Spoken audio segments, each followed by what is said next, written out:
അവർ 3 പേരും പോയത് ശോഭ മാളിലേക്കായിരുന്നു. ചേച്ചി, എനിക്ക് KFC മതി. തമ്പുരു. നിനക്കോടി? അവൾ മെറിനോട് ചോദിച്ചു. എനിക്കും അത് മതി മെറിൻ. നിങ്ങൾക്ക് 2 പേർക്കും അത് മതിയെങ്കിൽ ഞാനും അത് തന്നെ കഴിക്കാം. ജാനി ഫുഡ് ഓർഡർ ചെയ്ത് ബില്ലടച്ച് അവർ സീറ്റിൽ വന്നിരുന്നു.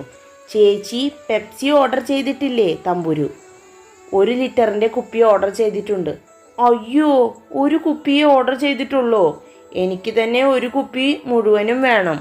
ചിക്കൻ കഴിക്കുമ്പോൾ നല്ല വെള്ളം ദാഹം ഉണ്ടാകും. അതുകൊണ്ട് ചേച്ചി 1 കുപ്പിയും കൂടി ഓർഡർ ചെയ്യേ. തമ്പുരു. പിന്നെ 1 ലിറ്ററിൻ്റെ 1 കുപ്പി ഓർഡർ ചെയ്തിട്ടുണ്ട്. 3 ആൾക്ക് അത് മതി കുടിക്കാൻ. അതുമാത്രവുമല്ല, കുറച്ച് കുടിച്ചാൽ മതി. ഈ വക കൂൾ ഡ്രിങ്ക്സുകളൊക്കെ അധികം കഴിക്കുന്നത് ശരീരത്തിന് കേടാ. ജാനി. എന്താ ചേച്ചി ഓർഡർ വരാത്തെ? സത്യത്തിൽ ഈ കാത്തിരിപ്പാണ് സഹിക്കാൻ പറ്റാത്തത്. ഗൾഫിൽ പോയ ഭർത്താവിനെ കാത്തിരിക്കുന്ന ഭാര്യമാർക്ക് പോലും ഉണ്ടാവില്ല ഇത്ര വിരഹദുഃഖം. തമ്പുരു. നമ്മളിപ്പോൾ ഓർഡർ കൊടുത്തല്ലേ ഉള്ളൂ. കുറച്ചു കഴിയും കിട്ടാൻ.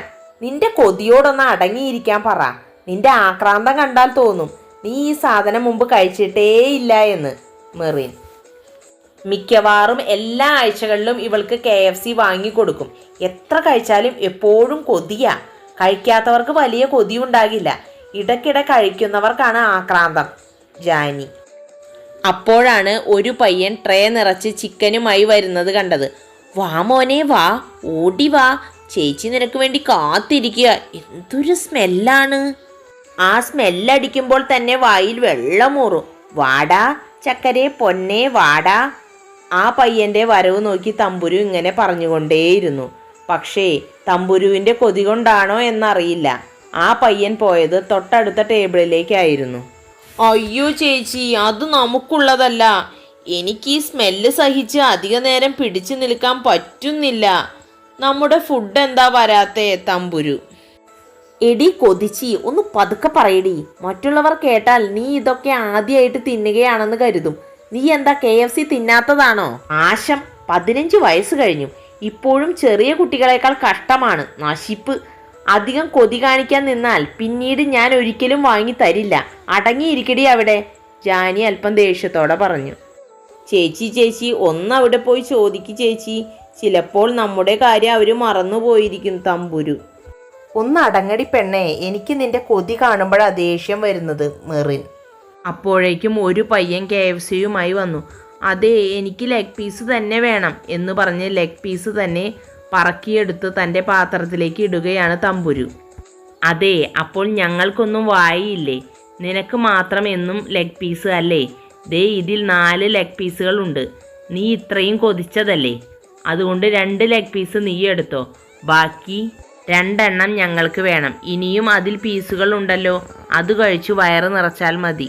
ആവി പറക്കുന്ന ലെഗ് പീസ് തമ്പുരു എടുത്ത് കടിച്ചതും അവളുടെ വായ പൊള്ളിപ്പോയി. അയ്യോ, ഓ ഇതിൻ്റെ ഒരു ആക്രാന്തം. ആ മയോണൈസിൽ കുറച്ചു നേരം മുക്കി വെക്കി, അപ്പോൾ അല്പം ചൂടാറും. മെറിൻ. ചേച്ചി, ഇതിൽ മയോണൈസ് കുറവാണ്. 2 എണ്ണം കൂടി ഓർഡർ ചെയ്യേ. തമ്പുരു. അതെ, നീ എന്തിനാ മുഴുവൻ കോരിയിട്ട് കഴിച്ചത്? ഇനി ഞാൻ രണ്ടാമതൊന്നും വാങ്ങിക്കില്ല. വേണമെങ്കിൽ ടൊമാറ്റോ സോസ് ഒഴിച്ച് കഴിച്ചോ. അങ്ങനെ അവർ ഫുഡ് കഴിച്ചു കഴിഞ്ഞു.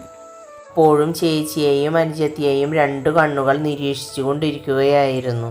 കൈ കഴുകിയതിന് ശേഷം മെറിനും തമ്പുരുവും മുന്നോട്ട് നടന്നു.